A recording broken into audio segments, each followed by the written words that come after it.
جس بندے کی جیب میں پیسے ہیں قربانی اس پر واجب ہے، اس کے ابا جی پر واجب نہیں۔ اگر ابا جی کے پاس الگ پیسے ہیں تو ابا جی پر قربانی واجب ہوگی۔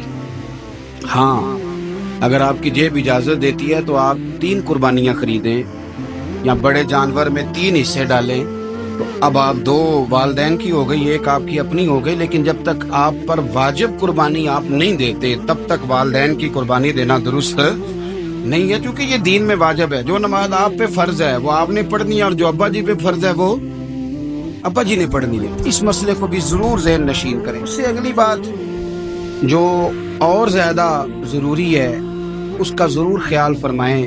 حصے ڈالے جاتے ہیں قربانی کے حصے، تو 6 حصے ہو گئے، اب 7واں حصہ مل نہیں رہا، تو ایک تگڑے سے بندے کے پاس جا کے مالدار سے کہا کہ چودھری صاحب حصہ ڈال لیں، ایک حصہ کم ہے۔ چودھری صاحب کہنے لگے کہ میں نے تو پہلے بھی 4 بکرے لیے ہوئے ہیں، تو چلو اگر تم کہتے ہو تو چلو بڑا گوشت آ جائے گا، ٹکے ہی بنا لیں گے، چلو بڑا گوشت بھی 10 کلو آ جائے گا تو کباب کے لیے رکھ لیں گے، چلو رکھ لو حصہ۔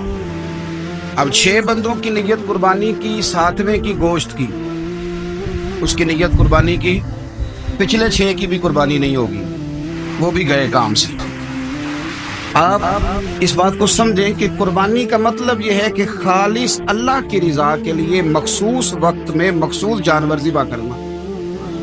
اس لیے یہ ضرور توجہ کریں اس بات پر کہ ہم کئی لوگوں کو فورس کر کے شامل کر لیتے ہیں۔ بندہ مالدار ہوتا ہے، وہ بھی کہتا ہے چلو ٹھیک ہے کوئی حرج نہیں، لیکن وہ نامینیٹ کرے گا۔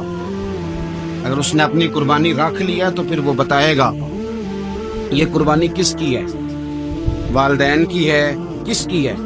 تو قربانی اس ترتیب سے کریں کہ اس کے سارے مسائل سے آگاہی حاصل